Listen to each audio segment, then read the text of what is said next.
warahmatullahi wabarakatuh. Waalaikumsalam warahmatullahi wabarakatuh.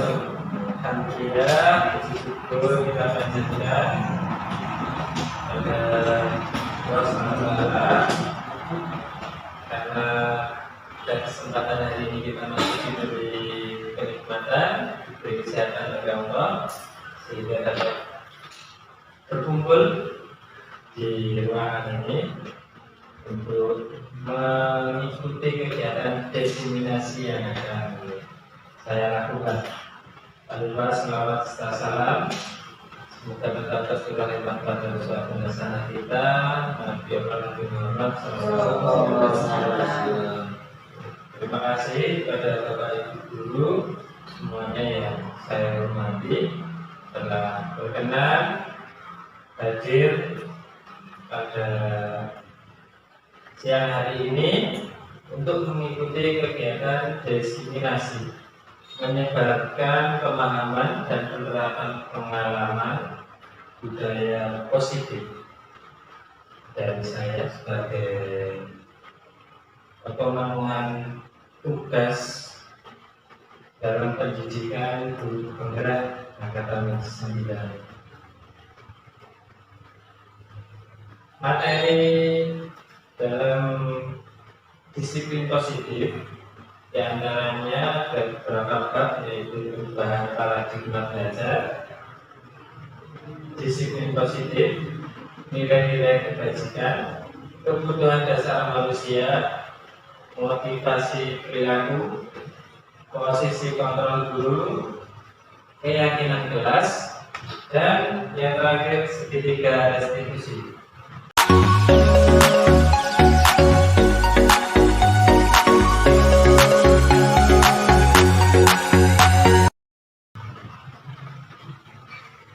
Untuk pembahasan yang pertama yaitu mengenai pembelajaran dengan paradigma baru. Pembelajaran dengan paradigma baru merupakan pembelajaran yang dirancang berdasarkan prinsip pembelajaran berdiferensiasi, sehingga peserta didik belajar sesuai kebutuhannya berdasarkan tahap perkembangan sesuai teori psikologi modern untuk mewujudkan profil pelajar Pancasila.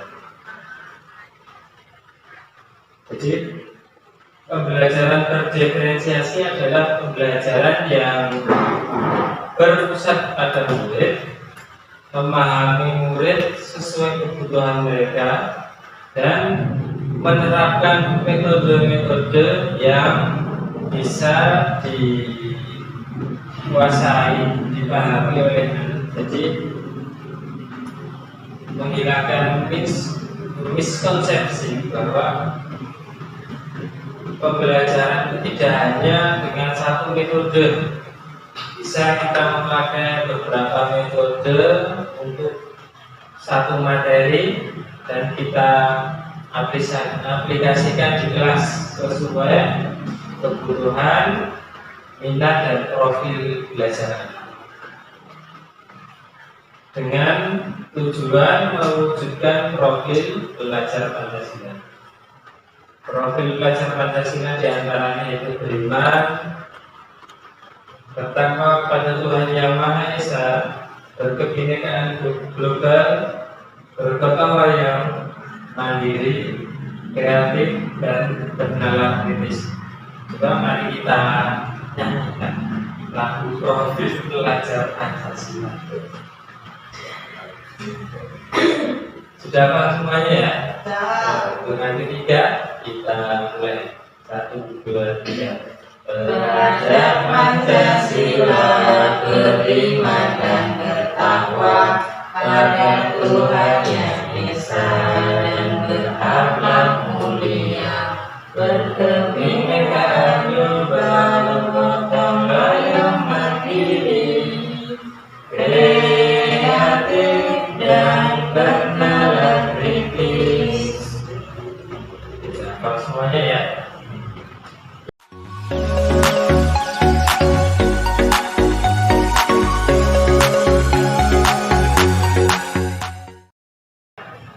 Pembahasan kedua yaitu mengubah paradigma stimulus respon ke pendekatan teori kontrol.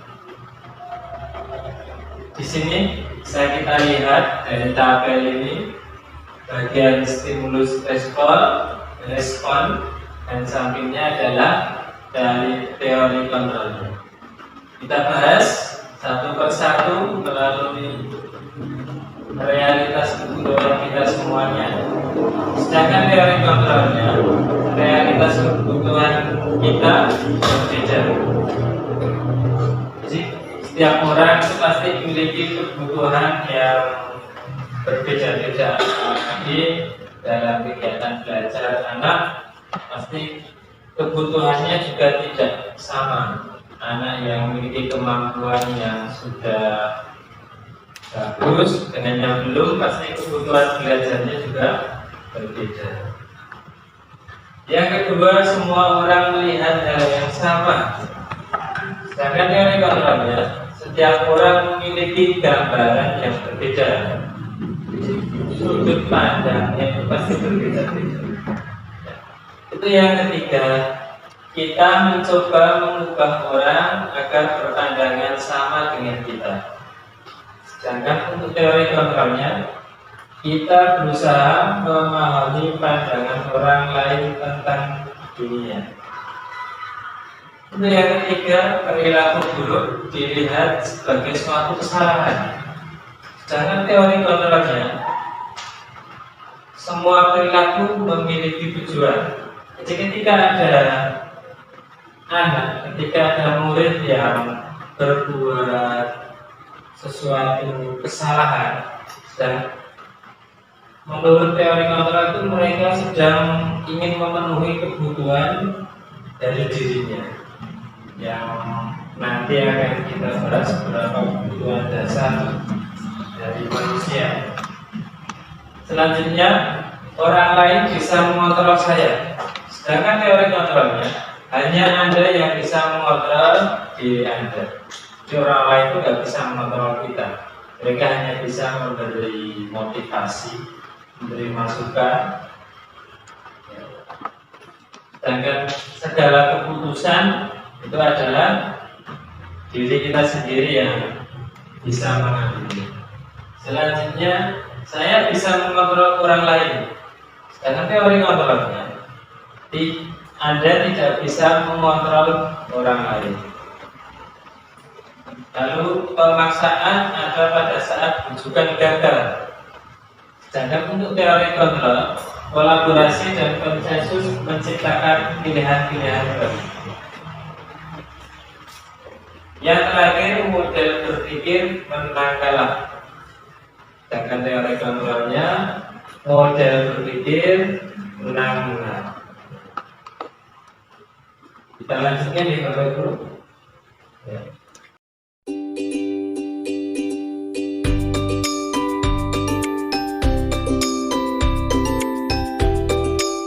Selanjutnya, disiplin positif. Disiplin berasal dari kata disiplina, yang artinya belajar. Disiplin mengacu pada disiplin diri yang memiliki tanggung jawab terhadap apa yang dilakukan berdasarkan nilai-nilai yang diyakini.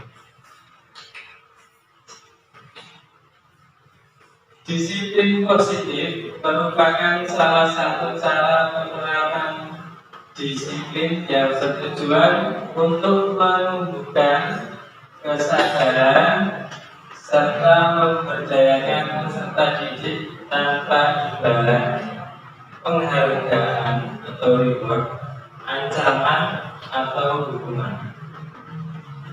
Jadi dalam pembentukan disiplin positif itu kita itu berupaya bahwa mereka melakukan hal tersebut tanpa mengharap penghargaan atau tanpa rasa takut terhadap ancaman.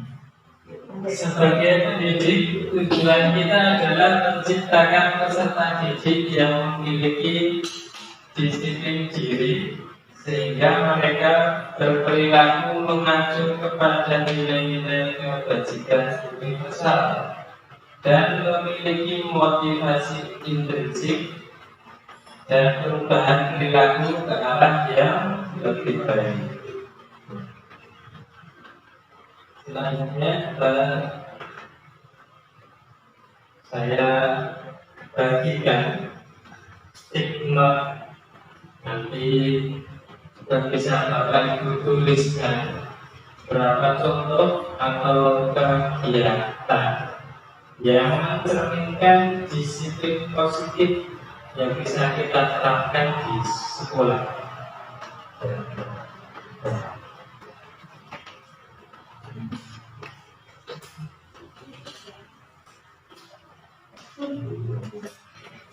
Ini bisa dituliskan di situ.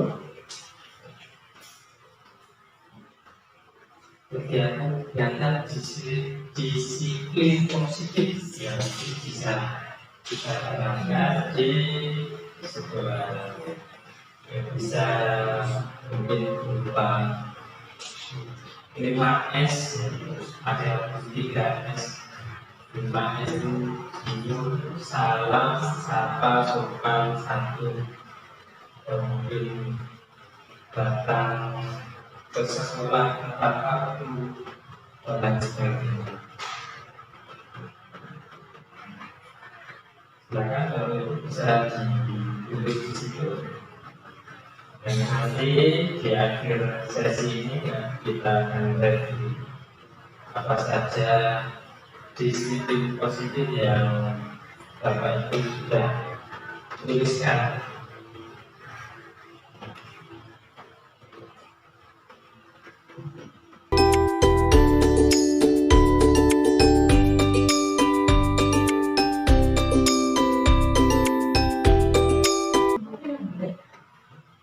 Nilai-nilai kebajikan yang yaitu nilai yang disepakati bersama lepas dari suku bangsa, agama, bahasa maupun latar belakang.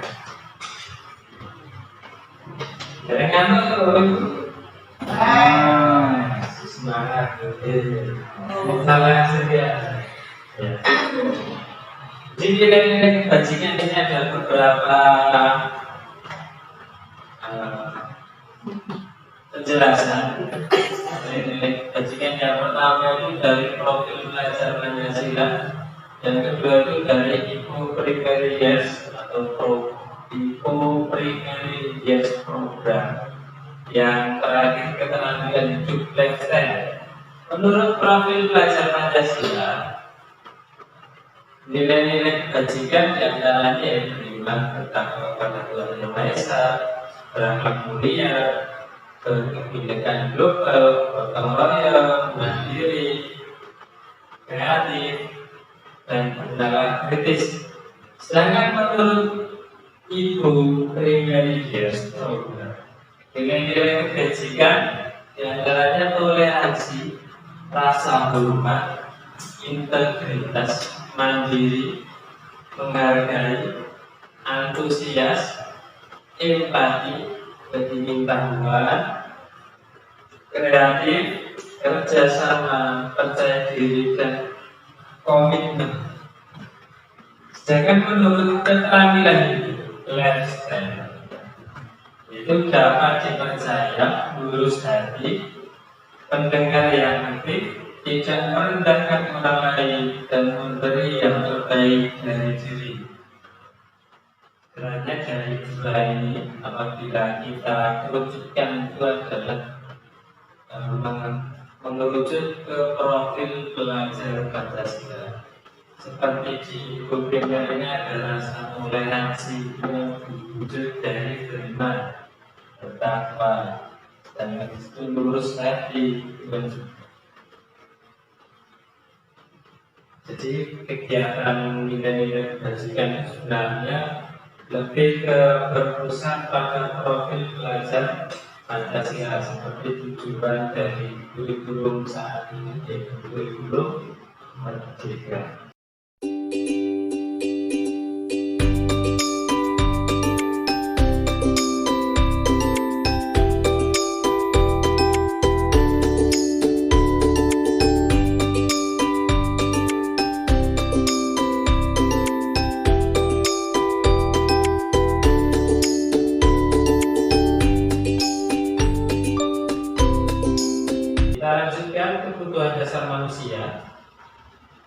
Kebutuhan dasar manusia adalah segala sesuatu yang kita lakukan untuk mendapatkan apa yang kita inginkan.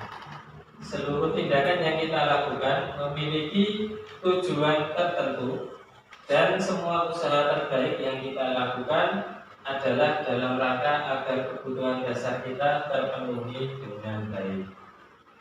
Apa saja kebutuhan dasar manusia? Mari kita lihat.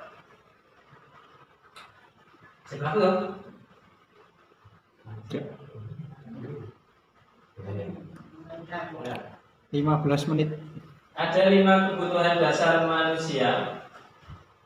Yang pertama adalah bertahan hidup, kedua kasih sayang dan rasa diterima, ketiga penguasaan, keempat kebebasan, dan yang terakhir adalah kesenangan. Kadang anak berbuat sesuatu itu mereka itu ingin memenuhi kebutuhan dasar dari dirinya. Mungkin yang dia itu tidak peroleh di rumah atau di tempat bermainnya, akhirnya mereka mencari kebutuhan dasar tersebut, mereka lampiaskan di sekolah. Beberapa contoh kebutuhan dasar bertahan hidup, di antaranya adalah makanan, pakaian, tempat tinggal, keamanan, dan kesehatan. Jadi orang ketika mereka merasa lapar, itu kan pasti mencari makan. Itu adalah wujud sebagai bertahan hidup. Lalu kasih sayang dan rasa diterima. Di antaranya yaitu rasa diterima, dipedulikan, berbagi, kerjasama, menjadi bagian dalam kelompok. Kadang anak di sekolah itu mereka usil, ya.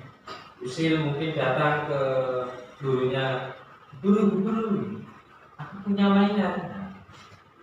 Mungkin mereka ingin memenuhi kebutuhan dasar ini, ya.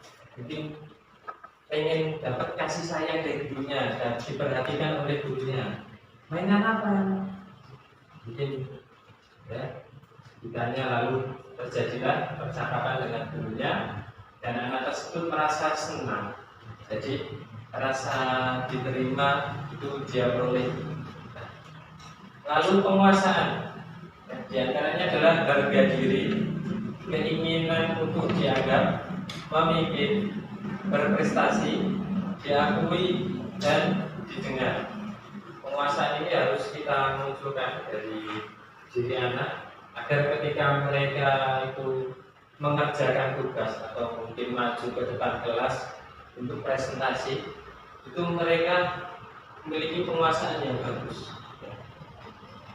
Penguasaan ini adalah kebutuhan yang harus dipenuhi oleh manusia agar dapat mengontrol dirinya untuk menguasai apa yang dia miliki dan bisa mereka tunjukkan. Yang keempat adalah kebebasan. Kebutuhan yang keempat adalah kebebasan. Di antaranya mandiri, memiliki pilihan, mencoba hal baru, mampu mengendalikan arah dirinya. Kadang anak kalau berbuat sesuatu dirinya, dia ngomong, kamu belum ini. Itu mungkin menunjukkan rasa kebebasannya.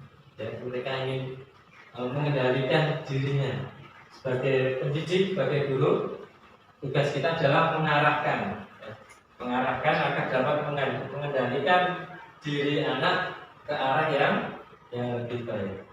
Yang terakhir adalah kesenangan, ya. Bermain, humor, antusiasme, tertawa itu adalah bentuk kesenangan. Ketika anak mungkin bermain tebak-tebakan dengan temannya, ya, itu adalah wujud mereka untuk memenuhi kesenangan dalam diri mereka.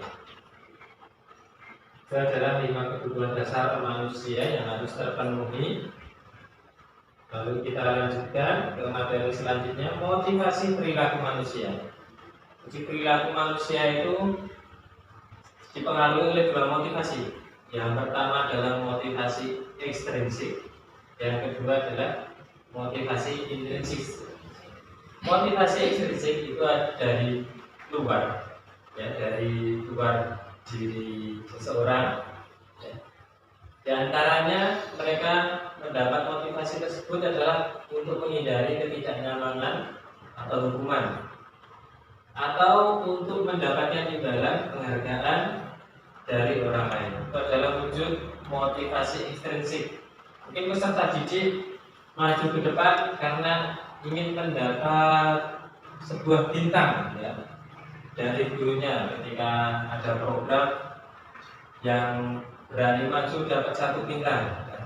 Tapi ketika bintang itu dihilangkan, mereka jadi malas-malasan untuk maju karena tidak ada wujud penghargaan, ya.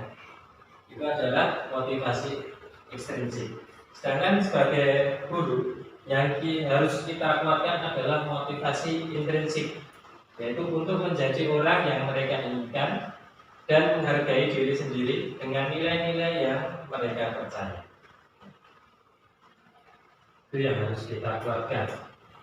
Oke, selanjutnya ada beberapa motivasi, ya, yang harus dibuatkan tadi. Lalu ada beberapa hal di sini, di antaranya yaitu hukuman, konsekuensi, dan restitusi. Hukuman itu tidak terencana atau tiba-tiba. Kadang kalau ada murid yang bandel itu tiba-tiba kita berprotes, kita hukum, Ustaz. Nah, itu adalah wujud hukuman. Hukum membersihkan toilet. Lalu murid tidak tahu apa yang akan terjadi atau tidak dilibatkan. Jadi dalam pemberian hukuman itu nggak tahu nanti hukumannya apa, gitu. Karena terjadi secara tiba-tiba tanpa terencana. Ya. Yang selanjutnya bersifat satu arah. Biasanya hukuman ya dari guru. Dan mungkin hukuman dari temannya, ya. Dan yang terakhir berupa hukuman fisik atau psikis. Mungkin ada yang dihukum berdiri di depan kelas, itu kan sebagai hukuman fisik. Atau hukuman psikis, disuruh maju ke depan lalu dimarahi di depan teman-temannya. Itu adalah wujud hukuman psikis. Walaupun kita tidak menyentuh badan anak tersebut, tapi melalui ucapan kita di depan kelas, di depan teman-temannya, akan membekas dalam hati mereka sehingga menimbulkan psikis yang mungkin anak menjadi malu atau takut atau mungkin malah dendam terhadap gurunya. Sedangkan konsekuensi yaitu terencana atau disepakati sesuai aturan. Biasanya konsekuensi itu dibahas di kelas. Apabila seperti ini nanti konsekuensinya ini, ya. Apabila berisik ketika pelajaran, konsekuensinya mencatat materi pelajaran di buku tulis, seperti itu. Murid tetap dibuat tidak nyaman karena itu tadi biasanya konsekuensi itu yang buat oleh guru. Lalu sikap guru selalu memonitor murid. Jadi biasanya ya guru akan selalu mengawasi murid ketika mereka memperoleh konsekuensi dari perbuatan buruk yang dia perbuat. Yang terakhir restitusi. Ini adalah langkah menang-menang, ya, win to win dalam menyelesaikan masalah. Itu proses menciptakan kondisi bagi murid untuk memperbaiki kesalahan. Lalu proses kolaboratif yang mengajarkan murid untuk mencari solusi sendiri. Jadi anak diajak ngobrol, diajak berdiskusi, perbuatan yang ia lakukan itu salah atau benar, sesuai dengan keyakinannya atau tidak. Lalu bagaimana untuk menyelesaikan masalah tersebut, ya. Atau mungkin dengan minta maaf pada temannya, dengan mengganti, memperbaiki atau dengan merusak sesuatu. Dan itu mereka sendiri yang menemukan solusinya. Dulu hanya memancing dengan beberapa pertanyaan sehingga muncul pikirannya untuk menyelesaikan masalah seperti ini.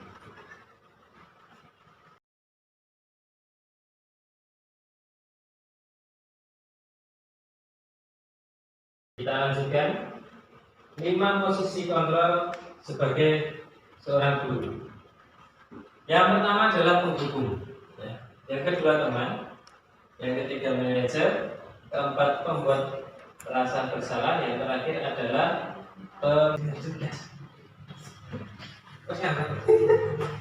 Oke, kita bahas dari posisi penghukum dan pembuat rasa bersalah. Ini kasusnya siswa tidak memakai atribut lengkap saat upacara bendera. Jadi ada anak yang mungkin tidak memakai topi atau dasi, ya. Lalu guru tersebut mengetahui. Nah, sebagai posisi kontrol penghukum, yaitu guru tersebut menyuruh siswa tersebut untuk hormat pada bendera selama 1 jam. Ketika kita memberikan itu, berarti posisi kontrol guru tersebut adalah sebagai penghukum, karena berbuat secara tiba-tiba tanpa terencana. Lalu membuat rasa bersalah, ketika guru tersebut berkata, beberapa kali ibu harus memberitahu kamu selalu saja mengecewakan ibu. Kamu selalu mengecewakan ibu. Kenapa kok tidak pakai atribut lengkap? Jadi anak tersebut merasa bersalah. Itu adalah posisi kontrol sebagai pembuat rasa bersalah. Kedua hal ini harus kita hindari, karena itu akan berdampak tidak baik kepada anak. Ketika dihukum, maka anak akan merasa tidak suka dihukum. Padahal mungkin dia tidak memakai atribut karena lupa, atau mungkin karena bangunnya kesiangan. Kita lanjutkan posisi kontrol sebagai teman. Sebagai teman itu biasanya dulu akan berucap, ayo dong, ikuti aturan sekolah, tolong bantu bapak ya, sekali ini ya sudah tidak apa-apa, lain kali jangan berbuat seperti itu lagi ya. Jadi ngobrol seperti teman. Itu adalah posisi kontrol sebagai teman. Sedangkan sebagai pemantau, ketika guru berdialog, kamu sudah melanggar peraturan sekolah, kamu tahu konsekuensinya. Setelah upacara, kamu beli atributnya berkooperasi dan jangan diulangi lagi. Itu adalah sebagai pemantau. Jadi anak tidak diajak untuk berdiskusi, hanya ditanya lalu diarahkan dengan pemantau. Lalu yang terakhir, ini adalah posisi yang terbaik sebagai seorang guru, adalah posisi manajer. Ketika guru bertanya, apa kamu tahu kesalahanmu? Jadi mengaktifkan respon dalam dirinya agar tahu kesalahannya itu apa. Kira-kira bagaimana kamu memperbaiki kesalahanmu? Jadi anak akan sadar dari dalam dirinya langkah yang akan dia lakukan untuk memperbaiki kesalahannya. Jadi posisi kontrol apakah aku? Apakah saya kecewa sekali dengan kamu yang tadi sebagai pembuat rasa bersalah, kamu tidak benar melakukannya. Apa rencanamu untuk menyelesaikan masalah ini? Ayo lakukan demi bapak ibu ya. Kamu tidak pernah mendapat nilai jika tidak mengerjakan tugas. Yang pertama, saya kecewa ini adalah posisi kontrol sebagai pembuat rasa kesalahan. Kamu tidak benar melakukannya, itu juga. Apa rencana untuk menyelesaikan masalah ini? Ini adalah sebagai manajer. Ayo lakukan demi ibu bapak ya. Ini sebagai teman tadi. Lalu kamu tidak pernah mendapat nilai jika tidak mengerjakan tugas. Ini sebagai pembuat pasal bersalah atau penghukum.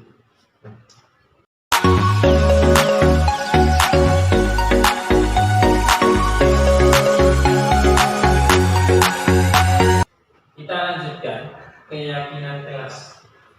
Mengapa keyakinan kelas bukan peraturan kelas? Kadang yang kita lihat di kelas itu misalnya peraturan kelas, aturan kelas atau tata tertib kelas. Kenapa kok harus dinamakan keyakinan? Karena keyakinan itu seperti sesuatu yang diyakini dalam dirinya, itu yang harus diwujudkan dalam. Oke, pembentukan keyakinan kelas yang pertama bersifat abstrak, berupa pernyataan universal, dibuat dalam pernyataan positif. Jadi ketika ada peraturan kelas tidak boleh terlambat masuk kelas. Jadi dijadikan dalam pernyataan positif. Dengan datang tepat waktu, maka saya dapat mengikuti pelajaran dengan baik. Atau mungkin peraturannya dilarang membuang sampah sembarangan, kan gitu. Jadi keyakinan kelasnya bunyinya, dengan membuang sampah sembarangan maka lingkungan menjadi bersih. Itu adalah bentuk beberapa contoh kalimat keyakinan kelas. Dan yang keempat, sedikit saja agar mudah diingat. Ini bisa disesuaikan dengan fase anak, mungkin fase A kelas 1 dan 2, atau fase B kelas 3, 4, bisa kita sesuaikan. Ketika anak sudah mengalami peningkatan fase, nanti bentuk keyakinannya bisa kita tingkatkan. Yang selanjutnya, sesuai dengan kondisi kelas dan sekolah sehingga mudah diterapkan. Yang terakhir, semua warga sekolah atau warga kelas dilibatkan saat membuat keyakinan kelas. Jadi ketika pembentukan keyakinan kelas itu semua anak dilibatkan. Kalau peraturan itu biasanya yang buat guru, peraturan kelas nanti seperti ini. Tapi kalau keyakinan, anak diajak berdiskusi, membentuk keyakinan sesuai pemahaman mereka yang mereka pahami dari dalam diri, sehingga ketika mereka melanggar, mereka bisa diajak diskusi dan mengingat kembali keyakinan yang mereka buat.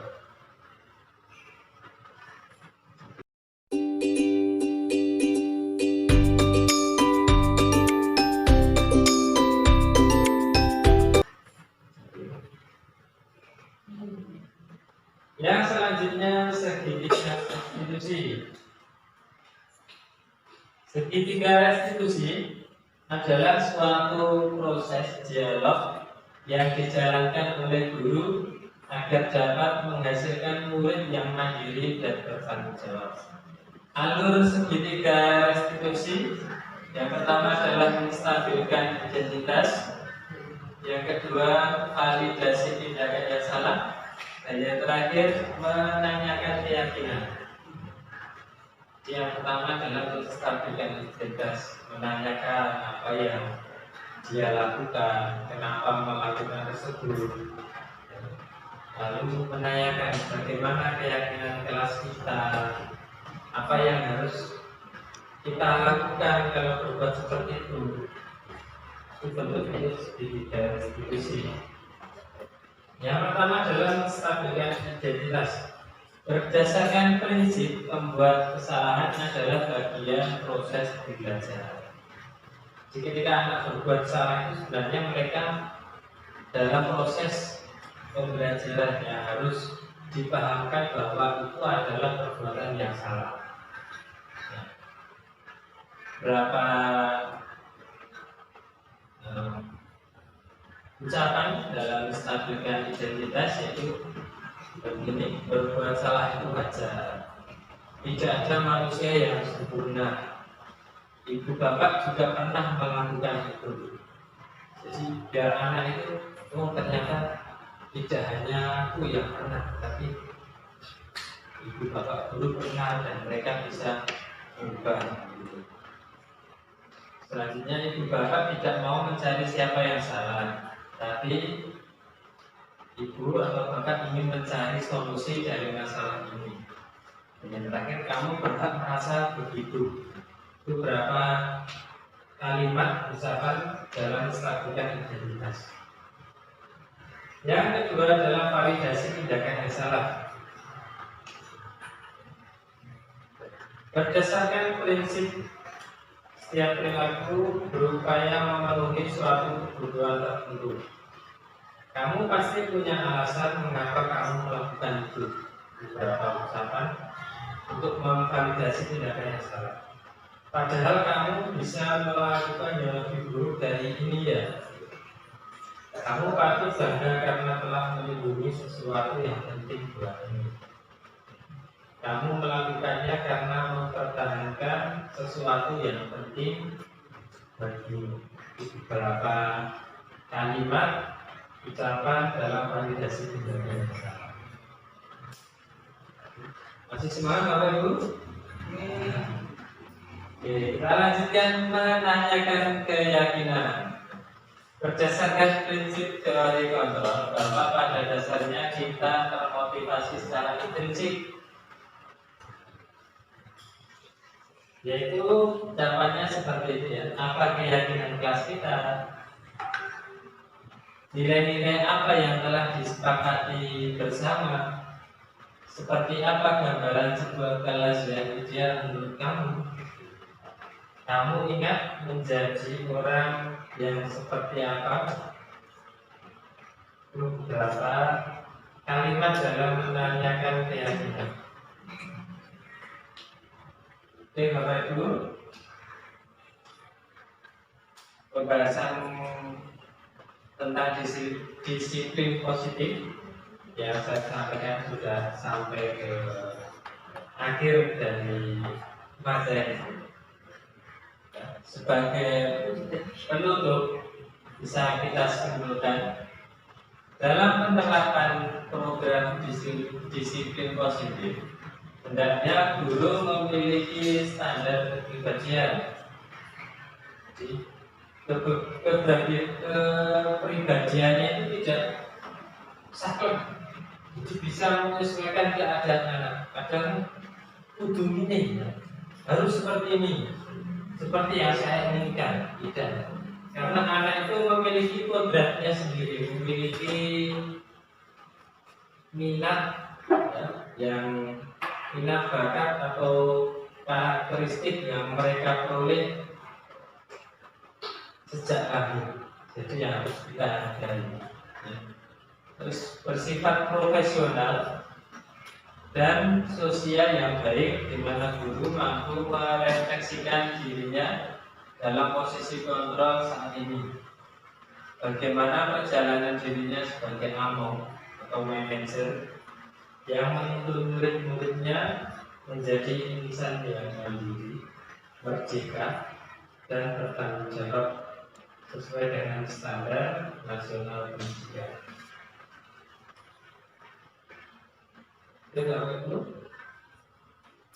sudah sampai yang terakhir tadi kita bahas di awal, bahas tentang disiplin positif yang Bapak Ibu sudah saya kasih stigma tadi. Itu bisa kita simpulkan apa saja disiplin positif yang Bapak Ibu tuliskan. Kita lihat dulu sebentar. Ya, ini ada.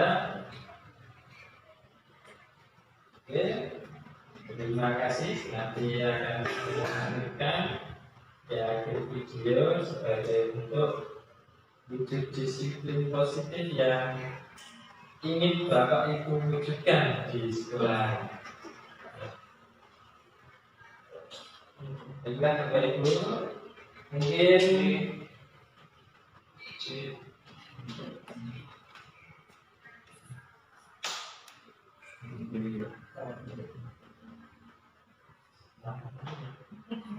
baiklah Bapak Ibu, mungkin cukup sekian diseminasi dari saya.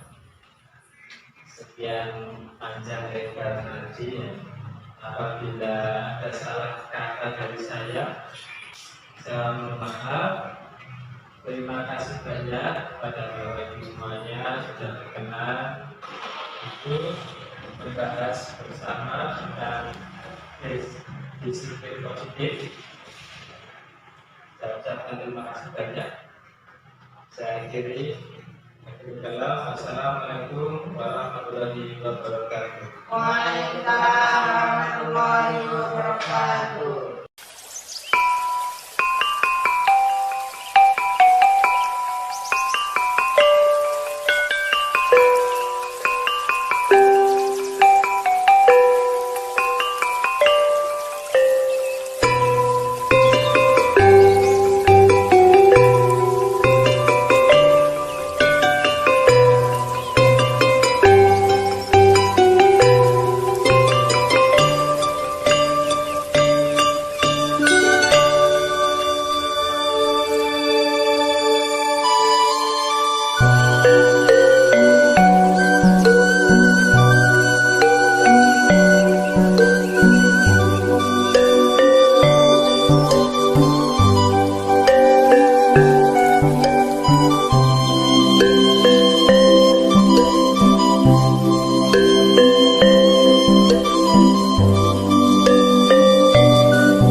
Hari ini kita akan bahas tentang keyakinan kelas.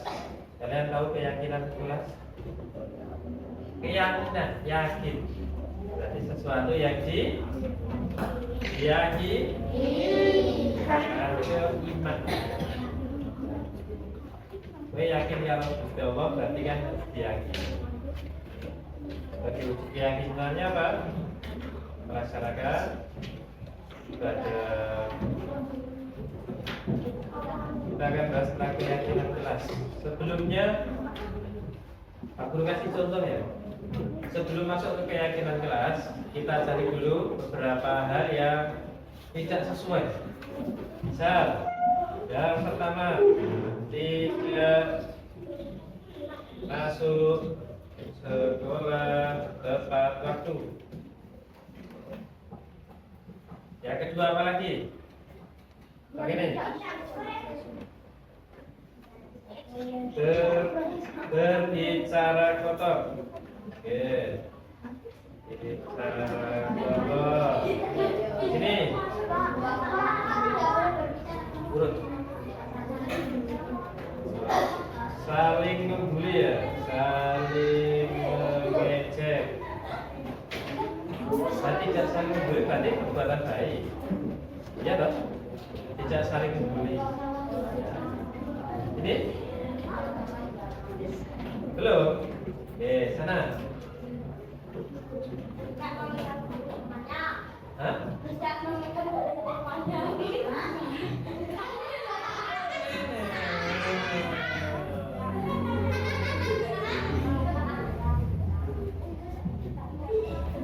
memegang alat vital temannya.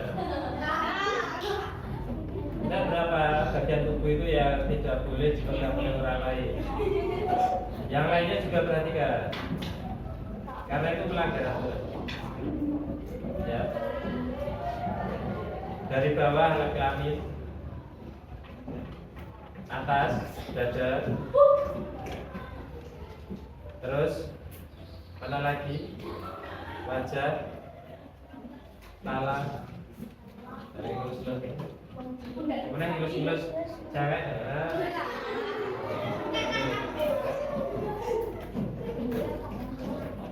Ya harus dijaga, orang lain nggak boleh buka. Ini sama tangan ya.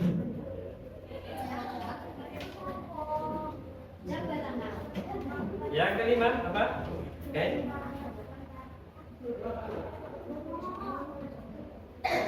Jadi mengejek apa?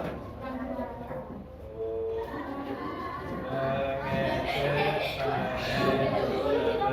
orang tua.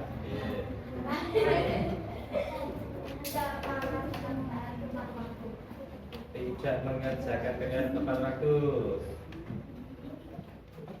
Bukan PR tepat waktu ya.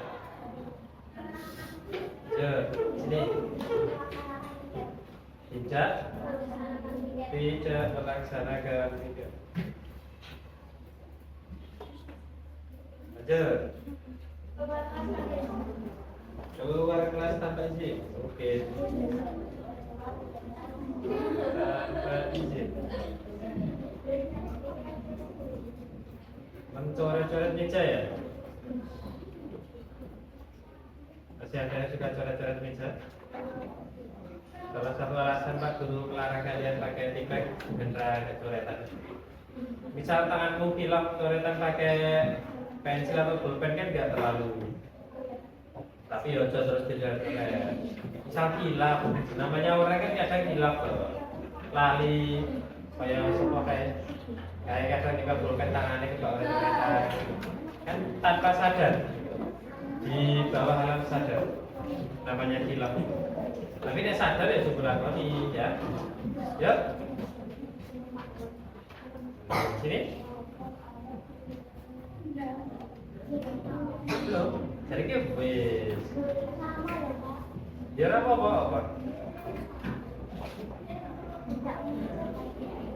Oh, tidak mengerjakan PR tepat waktu. Ya. Oh ya. Membuang sampah sembarangan.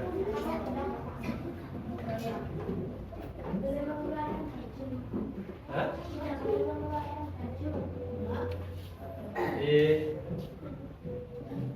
Memakai seragam tidak rapi ya.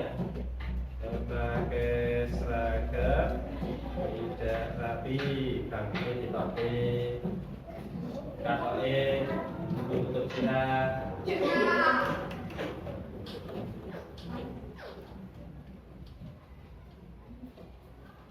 Ada lagi tambahan?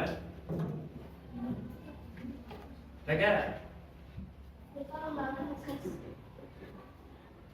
Lupa membawa tugas. Oke, lupa membawa tugas.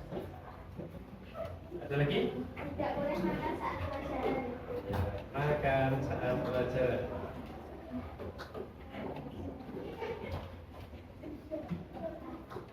Ini lagi. Ayo. Sudah rapuh. Ya apa? Tidak tiket? Ini orang ini. Oh ya, tidak melaksanakan tiket. Oke. Ada lagi nggak? Oh ya. Berisik saat sholat atau di musola.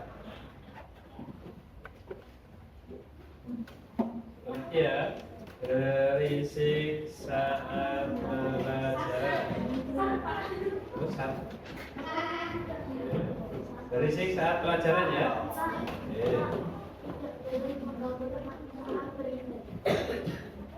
Ya itu termasuk ini ya 14 ya. Dan itu teman berarti kan dari siksa sholat, terus jami kancane, ini gile, atau malah ada sing nampil pokok gitu. Sudah penting kok. Masih ada lagi? Ada lagi nggak? Hari? Apa hari?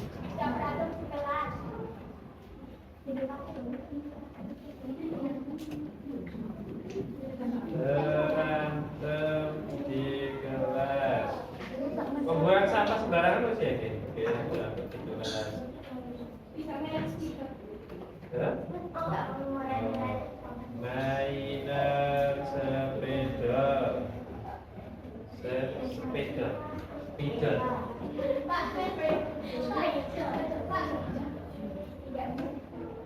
Apa? Tidak boleh? Tidak boleh keluar tanpa izin. Borong ya izin. Keluar kelas tanpa izin itu.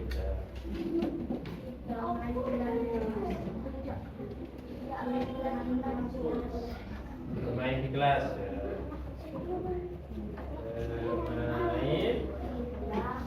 bola di kelas. Hah?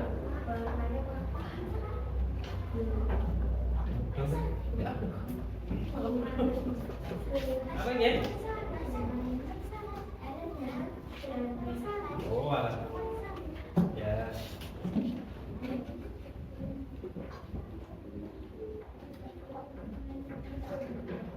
Tidak boleh mainan pintu. Bahaya, hati-hati ya. Mainan pintu.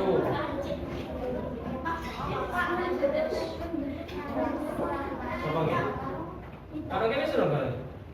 Udah ya? Coba gitu. Tidak boleh membawa mainan di kelas. Nggak apa-apa. Tidak boleh main bola ini tadi. Ya, kalau cuma mainan kecil-kecilan nggak apa-apa. Main bola kan kalau jadi punya apa-apa kan karena rusak ya. Tidak boleh berantem. Berantem di sekolah ya, di kelas toh, di sekolah. Gua naik jopo kelas terus dulu. Berantem di sekolah. Siapa? Siapa lagi?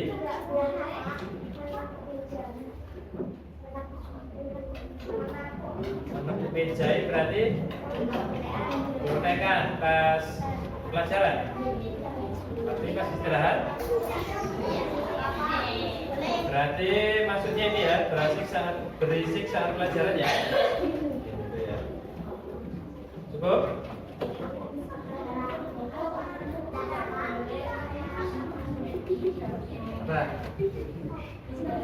Apa? Apa pada?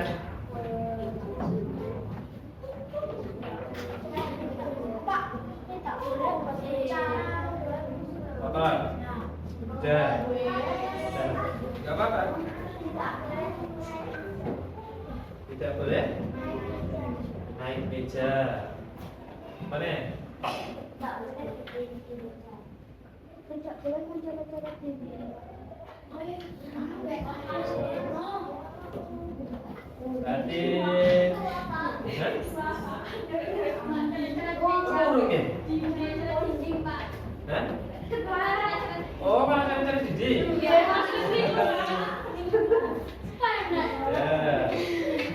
Coret dinding dan berdiri di meja.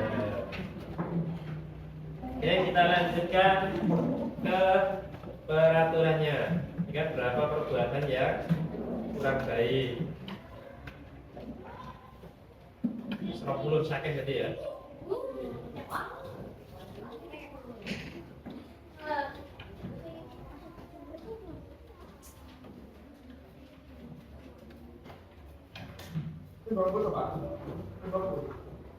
Berapa kan? Kita tuh dia. Betul.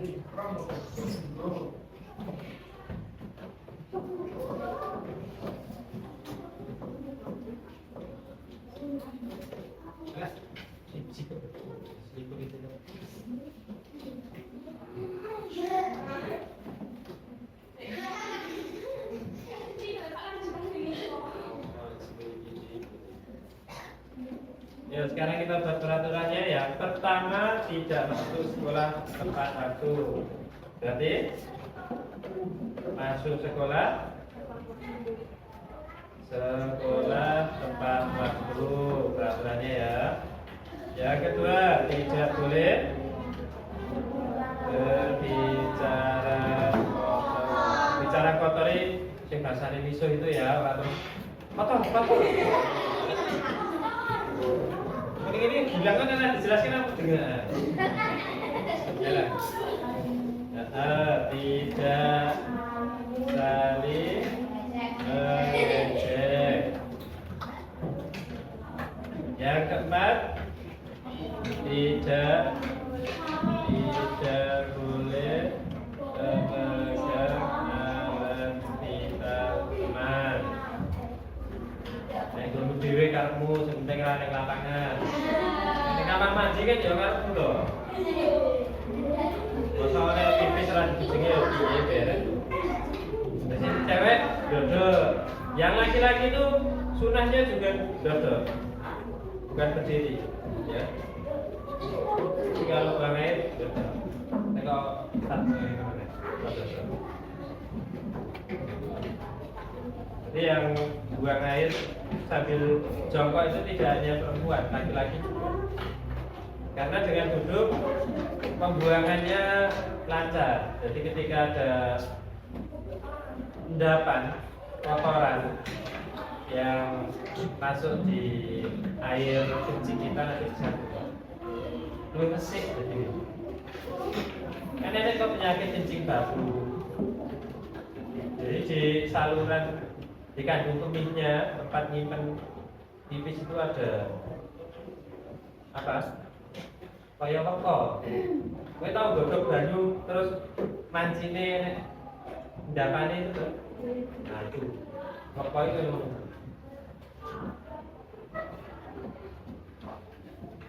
Yang kelima, tidak boleh mengejek nama orang tua ya. Ya ini kan nyeluk ikan sana gue jenenge Pak Pijo.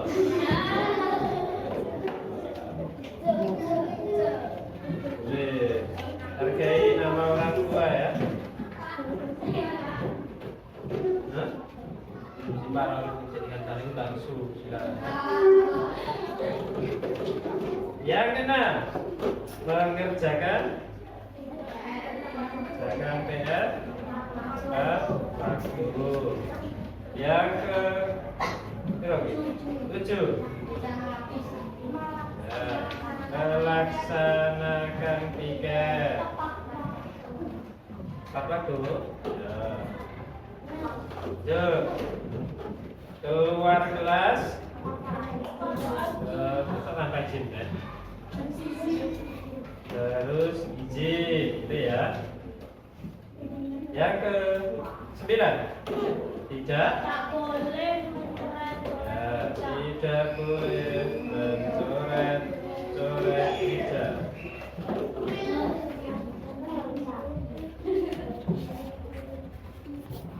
Selanjutnya 10,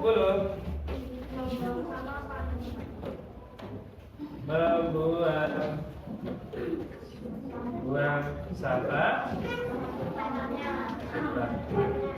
pada tempatnya. Yang ke-11,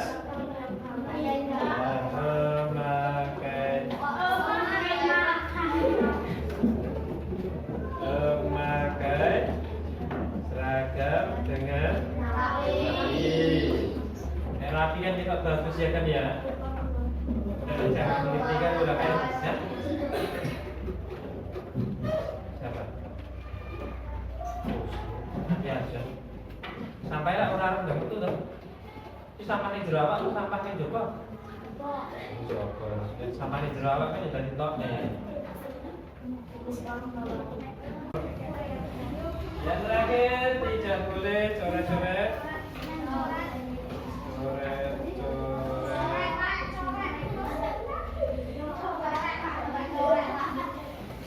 Coret dinding. Dan naik meja ya. Peraturannya itu. Sekarang kita lanjutkan untuk keyakinan kelas. Keyakinan, ya.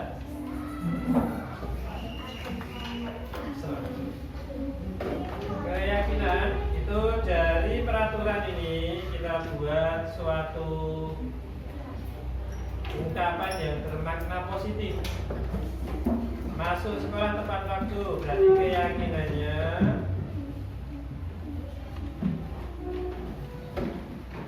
dengan masuk tepat waktu saya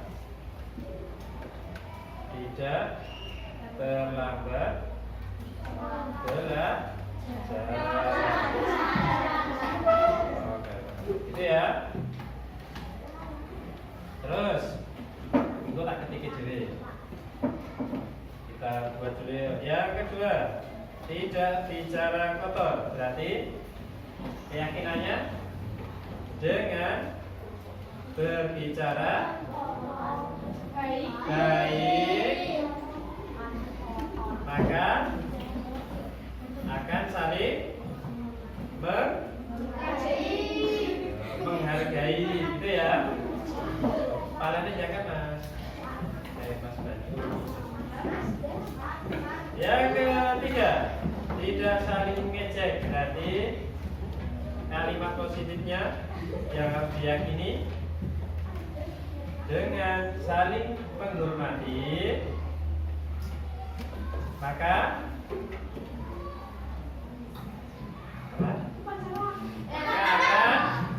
akan tenang. Dengan saling menghargai maka akan rukun. Aja. Tidak boleh memegang alat kita dengan apa tadi?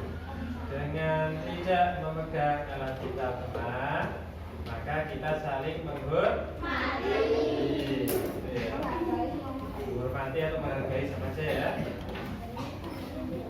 Lanjut. Tidak boleh mengecek nama orang tua. Jadi gimana? Dengan memanggil teman dengan nama asli, gitu ya.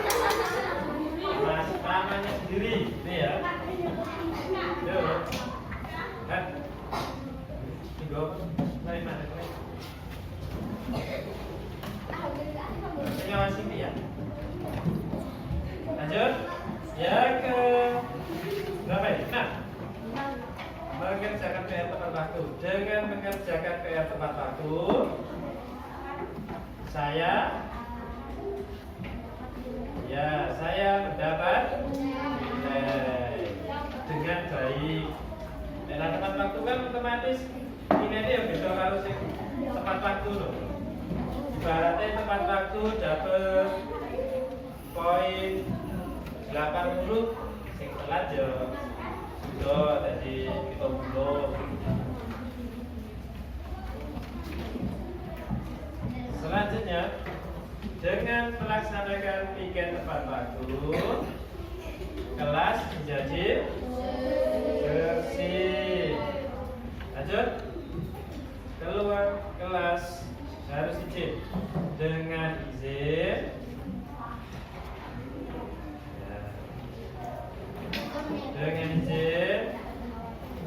maka saya menghormati siapa? Guru ya. Bapak Ibu guru. Oh guru, baik bapak ibu guru. Boleh sekali-kali ibu ya berarti harus guru. Oh. Sopo. Selanjutnya Tidak boleh mencoret-coret meja. Tadi dengan tidak mencoret meja, meja menjadi bersih. Setidaknya tidak tambah kotor gitu ya. Nanti akan ada pemecatan sama murid-muridnya.